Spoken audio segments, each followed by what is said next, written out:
is Manita. We make this project by help of Aaklan trainers and we are representing Aravali City Secondary School. A farm alarm system is an automatic safety system designed to detect fire or smoke at an early stage and alert people to take necessary action before it spreads. It uses a flame sensor or smoke sensor like MQ2 connected to an which continuously monitors to sign of fire. My name is Aravali, working principal.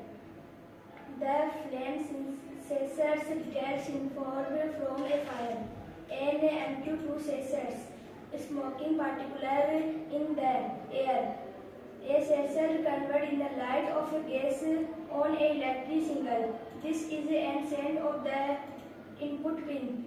If the sensor value of below that there is hold no fire, is the value the certificate of fire detects. This is an Arduino, this is a button.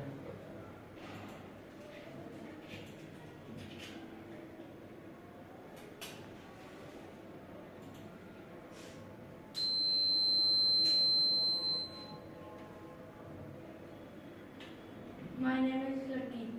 Applications: homes and apartments, office and shopping mall. My name is Rashid. Advantages: early fire detection, automatic alarms, ensure safety, cost-effective, expandable system.